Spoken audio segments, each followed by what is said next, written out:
कांकेर के जिला पंचायत अध्यक्ष हेमंत ध्रुव सरल सहज छवि वाले हैं। वो जब भी घर से निकलते हैं तो रास्ते में बच्चे रुककर अभिवादन करते हैं, बुजुर्ग उन्हें आशीर्वाद देते हैं। इनकी गिनती कांकेर के लोकप्रिय नेताओं में होती है।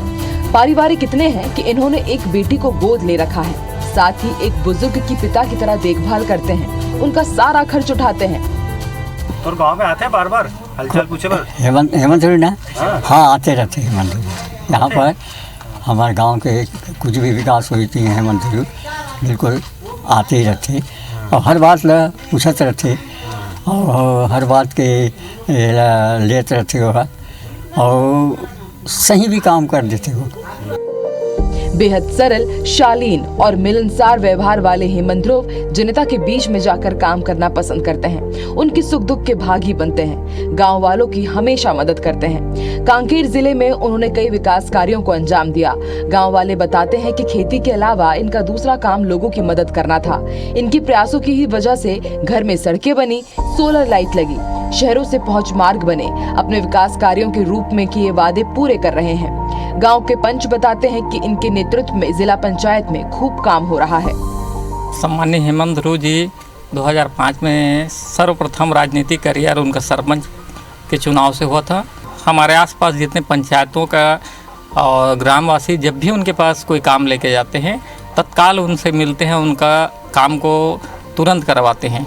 चाहे किसी भी स्तर का हो, पंचायत स्तर का हो, थाना का, तहसील का, जो भी काम हो, दूर दराज से ग्रामीण उनके यहाँ सुबह से आते हैं और जो भी काम लेके आते हैं उस ग्रामीण जन का काम पूर्ण करते हैं। आदरणीय हेमंत ध्रुव जी का जनता के साथ बहुत अच्छा संबंध है और ये युवाओं को ज़्यादा प्रेरित करते हैं क्योंकि खुद एक युवा नेता हैं और क्षेत्र की छोटी से छोटी समस्याओं को लेकर के आगे लेवल तक उसको पहुंचाते हैं और उसे समाधान करने की कोशिश करते हैं। युवाओं के लिए उन्होंने बहुत काम किया है, जैसे खेलकूद में जो युवा आगे बढ़ना चाहते हैं उनको काफ़ी प्रेरित करते हैं, उनके लिए ऐसे सामग्री वगैरह के लिए भी इंतजाम करते हैं। और क्षेत्र की जो बेसिक समस्याएं हैं, सड़क, बिजली, पानी, इन सब पे उन्होंने काम किया। आदरणीय हेमंत ध्रुव जी जब जिला पंचायत अध्यक्ष बने उन्होंने गाँव में रंगमंच दिए, सीसी रोड दिया और पुलिया जो पहुँच विहीन मार्गों में उन्होंने पुलिया का काम भी करवाया और बेहतरीन काम किया। इन्होंने हर अच्छे बड़े गाँव में सोलर लाइट, जो बड़ी लाइट, हाई मास्क लाइट का भी इंतज़ाम करा जिससे गांव रोशन हुए और जहां पे पहुंच विहीन मार्ग थे वहां मार्गों का भी इंतज़ाम करने की कोशिश कर रहे हैं। इस तरह ये काफ़ी एक्टिव हैं अपने क्षेत्र में काम करने के लिए। हालांकि हेमंत ध्रुव राजनीति और जनसेवा के चलते परिवार को ज्यादा वक्त नहीं दे पाते, ऐसा कहना है उनकी पत्नी झरना ध्रुव का। झरना ध्रुव भी राजनीतिक जीवन में ही थी, लेकिन इनकी सेवा भाव देखकर उन्होंने राजनीतिक जीवन का त्याग कर परिवार की जिम्मेदारी उठा ली। झरना ध्रुव बताती हैं कि पति हेमंत ध्रुव का सारा ध्यान और सारा समय लोगों की सेवा में ही बीतता है, जिसके कारण से कई बार मुश्किल समय में भी वो अकेली रह जाती हैं। लेकिन उन्हें संतुष्टि है कि उनके पति हेमंत ध्रुव लोगों के काम आ रहे हैं। परिवार और जनता को भी देखते हैं और एक्चुअली क्या उनका बहुत बड़ा क्षेत्र है, तो वो अगर वो बाहर चले गए तो बाहर के ही हो गए, अगर घर में आए तो घर में। कभी कभी इतना हम लोगों के साथ वाक़या भी हुआ कि जब मेरे फादर इन लॉ थे तो उनका तबीयत अचानक ख़राब हुआ और वो घर पे भी नहीं थे, वो अकेला मेरे को उसको सफ़र करना पड़ा। जो अब जनता की सेवा में लगे हुए हैं तो ज़्यादा मैं उनको ज़्यादा फोर्स भी नहीं कर सकते और घर में रहते हैं तो घर का पूरा परिवार वो खुद मेरे वो करते। वही बेटियां हुमानिया और हर्षिता बताती हैं कि पापा अपने व्यस्त समय में से उनके लिए समय निकालते हैं। वो उनके साथ खेलती हैं, खाना खाती हैं। छोटी बेटी हर्षिता के लिए उनके पापा हेमंत ध्रुव रोल मॉडल की तरह हैं। हर्षिता अपने पिता की तरह राजनीति में जाना चाहती हैं। पापा तो अपने पॉलिटिकल लाइफ में बहुत बिजी होते पर वो हमको भी समय देते हैं, पर पॉलिटिकल लाइफ में वो ज़्यादा इन्वॉल्व है। अगर पापा को टाइम मिलता है तो पापा हम लोग को मतलब कहीं लेके तो नहीं, वो घर में हमारे साथ मूवी देखते हैं, हमसे बात करते हैं, हमारे साथ खाना खाते हैं और हम लोग सब लोग रात में एक साथ बैठ के खाते हैं, तब भी हम सब बात करते हैं। खाली समय में हमारे पापा पापा मेरे से कुछ जी के क्वेश्चंस पूछते हैं। ज़्यादातर ऐसे मेरे को कुछ राजनीति से कुछ पूछना रहता है, उसका पापा जवाब देते रहते हैं मुझे। आप चुनाव प्रचार में भी जाती हैं? हाँ, मुझे अच्छा लगता है ये सब करना। पापा आपके रोल मॉडल हैं? या घूमने जाती हैं उनके साथ? तो पापा से प्रेरित हैं राजनीति में? हाँ, मज़ा आता है। वही हेमंत ध्रुव के पिता आबकारी आयुक्त थे। राजनीति से इनका कोई लेना देना नहीं था। प्राथमिक शिक्षा इनके पैतृक गांव कोरर से ही शुरू हुई। आगे की शिक्षा के लिए कांकेर, रायपुर के अलावा ये कई जगह गए। पढ़ाई में तेज थे, इसलिए इन्हें पिता ने सिविल सर्विसेज की तैयारी करने के लिए दिल्ली भेजा। दिल्ली में यूपीएससी के प्री के साथ मेंस एग्जाम भी क्वालिफाई कर लिए, लेकिन इंटरव्यू में चूक गए। इस दौरान पारिवारिक जिम्मेदारियां बढ़ गई और वो वापस अपने गाँव आ गए। गांव में ही खेती करने लगे और इस दौरान आसपास की समस्याओं ने इनका ध्यान खींचा। पढ़े लिखे होने के कारण गांव के लोग इनसे मदद मांगते और ये तन मन से लग जाते। एक बार तो इन्होंने जिले की खराब सड़कों को ठीक करने के लिए क्रिकेट खेलने वाले दोस्तों के साथ चक्का जाम किया था। तब से इनकी लोकप्रियता बढ़ने लगी। राजनीतिक करियर की बात करें तो हेमंत ध्रुव साल 2005 में कोरर सरपंच बने। साल 2010 में जनपद सदस्य चुने गए। साल 2015 में इनके अलावा इनकी पत्नी झरना ध्रुव भी निर्विरोध जनपद सदस्य चुनी गई। साल 2020 में इन्हें फिर से जनपद चुना गया। इसके बाद सदस्यों ने अध्यक्ष के रूप में जिम्मेदारी दी।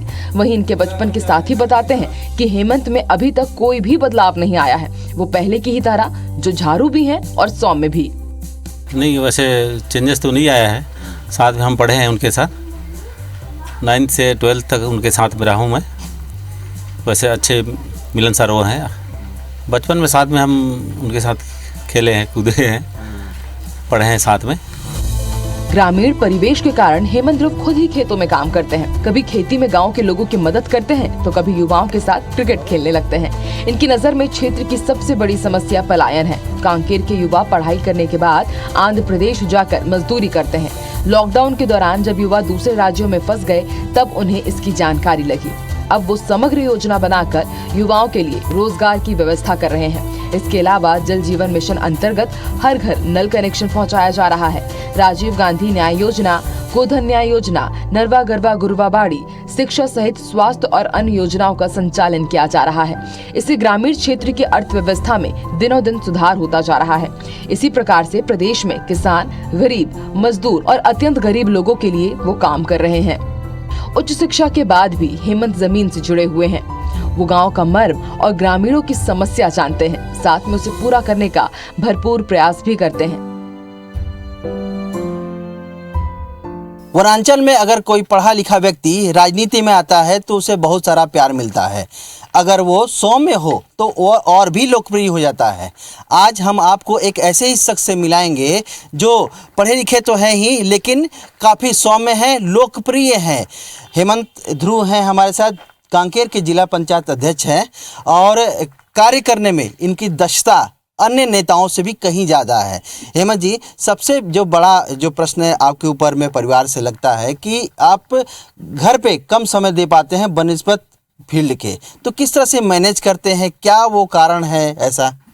आपको पता है कि राजनीति में हमको बहुत ज़्यादा समय अपने क्षेत्र में देना पड़ता है और निश्चित रूप से हम लोग बहुत कम समय मिल पाता है कि हम अपने घर में बैठ जाएं या कोई कार्यक्रम हो या कुछ हो।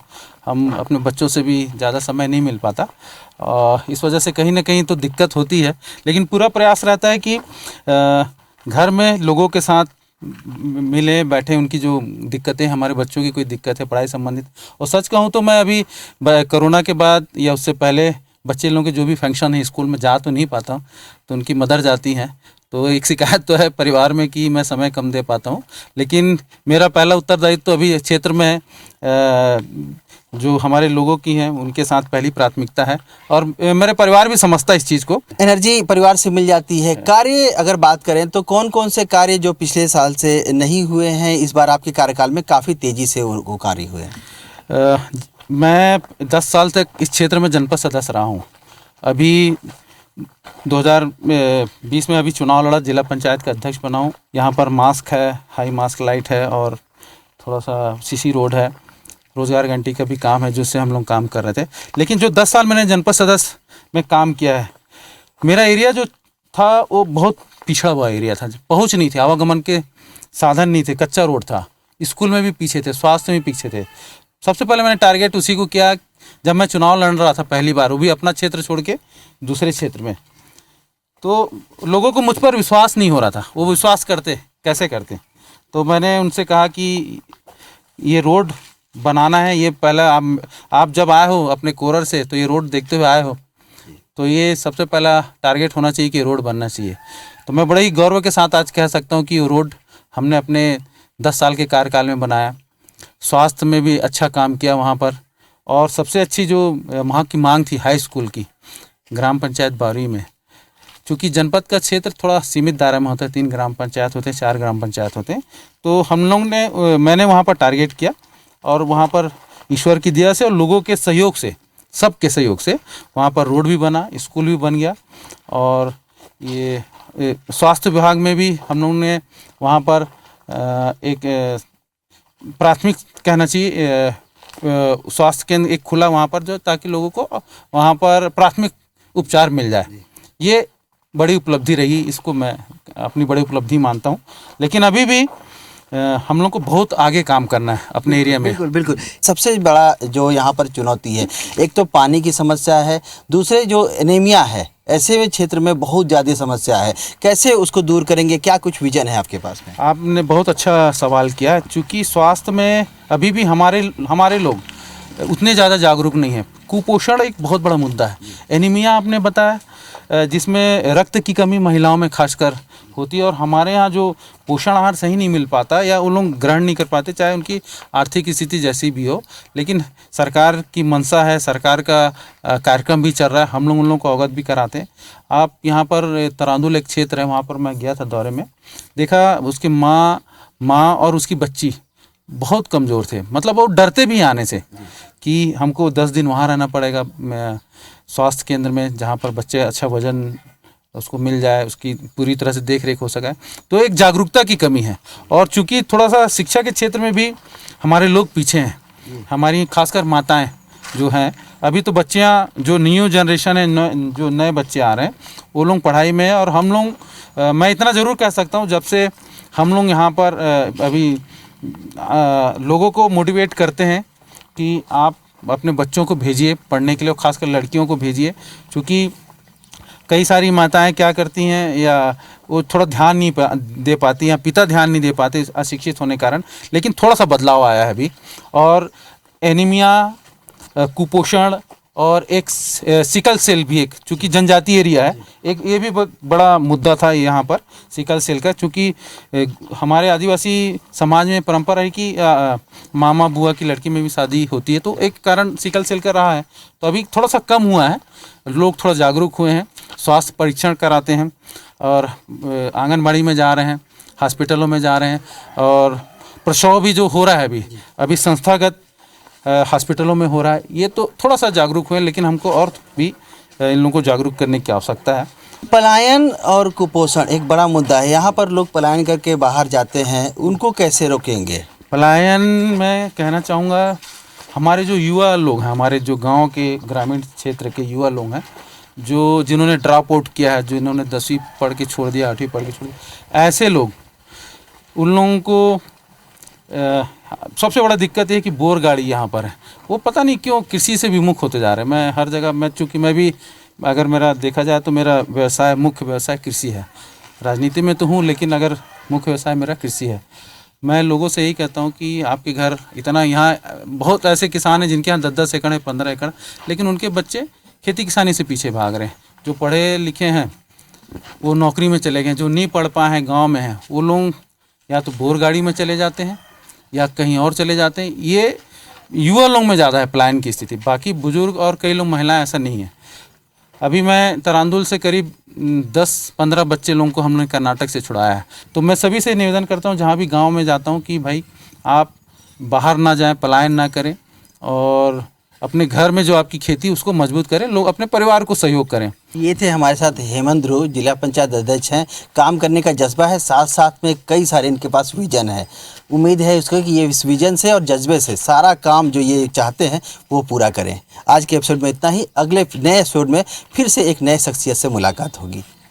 विनय वर्मा, IBC 24 कांकेर।